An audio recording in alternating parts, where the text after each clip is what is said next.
आज हम पढ़ेंगे डॉक्टर नगेंद्र और डॉक्टर हरदयाल द्वारा संपादित पुस्तक जिसका नाम है हिंदी साहित्य का इतिहास, जिसके अध्याय 13 जिसका नाम है आधुनिक काल पूर्व पीठिका, उसको आज हम क्रमशः पढ़ेंगे लाइन बाय लाइन।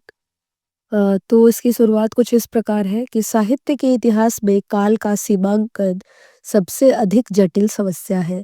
किसी कालखंड का आरंभ किस समय से होता है, इसे वैज्ञानिक सत्य के रूप में नहीं बताया जा सकता। एक कालखंड दूसरे कालखंड से अपने बदलाव के कारण अलग होता है। बदलाव की प्रक्रिया तो अरसे से चलती रहती है, पर नए कालखंड का निर्धारण तब होता है जब बदलाव के चित्र हमारी आर्थिक सांस्कृतिक स्थितियों, काल रूपों तथा भाषा में स्पष्टतः दिखाई देने लगते हैं। इसीलिए साहित्य इतिहास के लेखन में जो काल निर्धारण किया जाएगा वह लचीला होगा। हिंदी साहित्य के इतिहास में आधुनिक काल के विकास का क्रम एक शताब्दी पहले से ही प्रारंभ हो गया था। बदलाव के स्पष्ट चिन्ह 19वीं सदी के उत्तरार्ध में दिखाई पड़ने लगे थे। संयोग है कि हिंदी साहित्य में आधुनिक जीवन बोध के प्रवर्तक भारतेंदु हरिश्चंद्र का जन्म 19वीं सदी के ठीक मध्य में सन 1850 में हुआ। अतः इतिहास लेखकों ने इस वर्ष को ही आधुनिक हिंदी साहित्य के आरंभ का वर्ष मान लिया, किंतु इतिहास की गतिमानता या बदलाव में यह वर्ष स्वयं किसी तरह की भूमिका नहीं अदा करता।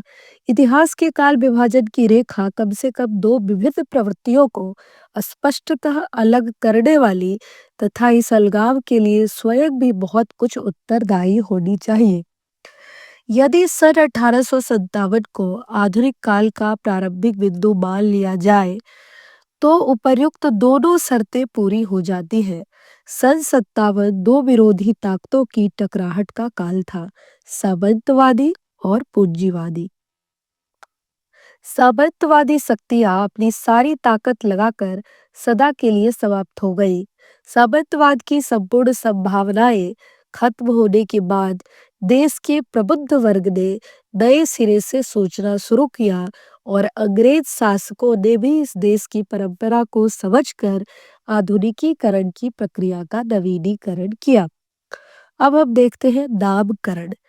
आधुनिक शब्द दो अर्थों मध्यकाल से भिन्नता और नवीन इहलौकिक दृष्टिकोण की सूचना देता है। मध्यकाल अपने अवरोध, जड़ता और रूढ़िवादिता के कारण स्थिर और एकरस हो चुका था।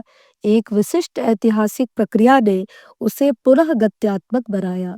मध्यकालीन जड़ता और आधुनिक गत्यात्मकता को साहित्य और कला के माध्यम से समझा जा सकता है। रीतिकाल में कला और साहित्य अपने अपने कथ्य, अलंकृति और शैली में एक रूप हो गए थे। वे घोर स्वैगारिकता के बंधे घाटों से बह रहे थे। न छंदों में वैविध्य था और न विन्यास। डिक्शन में एक ही प्रकार के छंद, एक ही प्रकार के ढंग। आधुनिक काल में बंधे हुए घाट टूट गए और जीवन की धारा विविध स्रोतों में फूट निकली। साहित्य मनुष्य के वृहत्तर सुख दुख के साथ पहली बार जुड़ा। आधुनिक शब्द में जो दूसरा अर्थ ध्वनित होता है वह है इहलौकिक दृष्टिकोण। धर्म, दर्शन, साहित्य, चित्र आदि सभी के प्रति नए दृष्टिकोण का आविर्भाव हुआ। मध्यकाल में पारलौकिक दृष्टि से मनुष्य इतना अधिक आच्छन्न था कि उसे अपने परिवेश की सुध ही नहीं थी, पर आधुनिक युग में वह अपने पर्यावरण के प्रति अधिक सतर्क हो गया।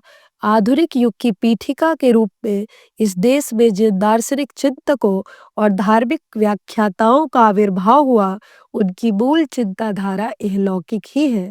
सुधार, परिष्कार और अतीत का पुनराख्यान नवीन दृष्टिकोण की देन है। आधुनिक युग की ऐतिहासिक प्रक्रिया का ही परिणाम है कि साहित्य की भाषा ही बदल गई, ब्रज भाषा की जगह खरी बोली ने ले ली। अब हम देखते हैं उपविभाजन। आचार्य रामचंद्र शुक्ल ने आधुनिक काल का जो उपविभाजन किया है वह एक सूत्रता के अभाव में विसंगतिपूर्ण हो गया है। उन्होंने आधुनिक काल को दो खंडों में बांटा है, गद्य खंड और काव्य खंड। ये दोनों खंड एक दूसरे से इतने पृथक है कि इनमें एक तानता नहीं आ पाती। दोनों खंडों को दो दो प्रकरणों में बांटा गया है। गद्य के पहले प्रकरण में ब्रज भाषा गद्य और खड़ी बोली गद्य का विवेचन है।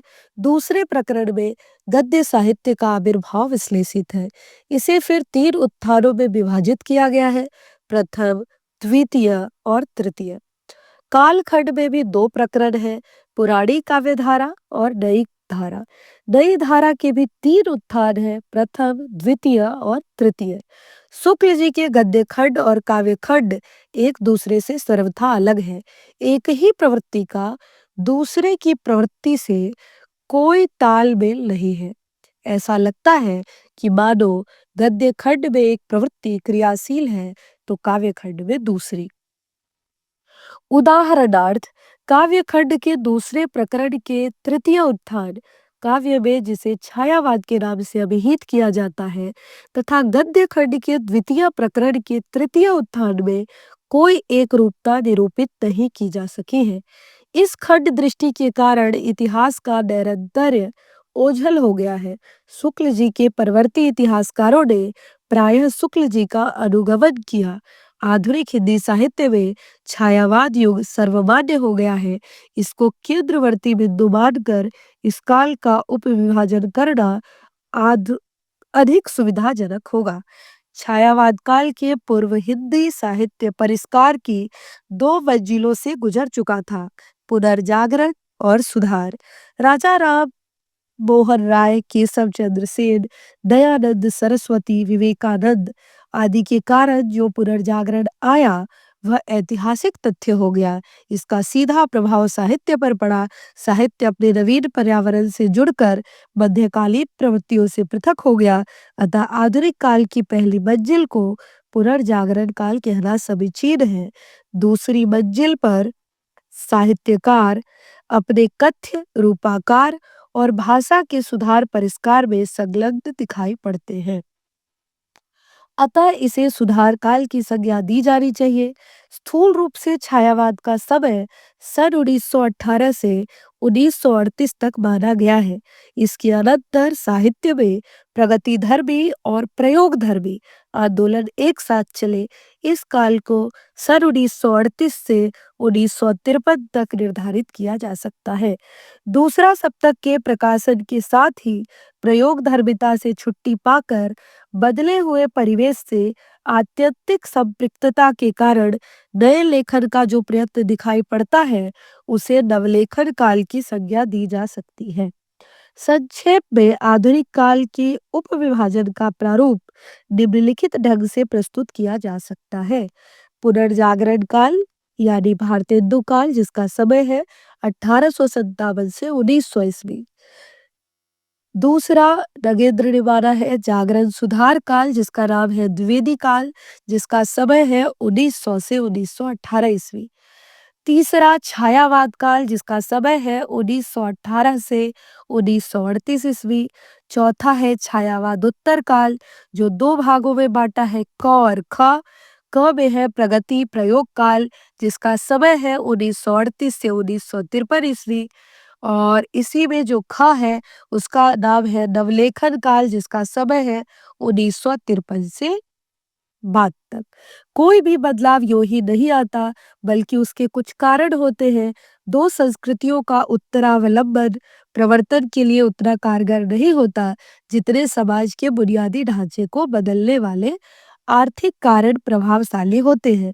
मुख्य कारण आर्थिक होता है, सांस्कृतिक कारण गौण होते हैं, पर इन दोनों को लाने का दायित्व जाने अनजाने अंग्रेजों पर ही रहा। अतः आधुनिक काल की परिवर्तनवाद प्रक्रिया को समझने के लिए इनका विवेचन आवश्यक है।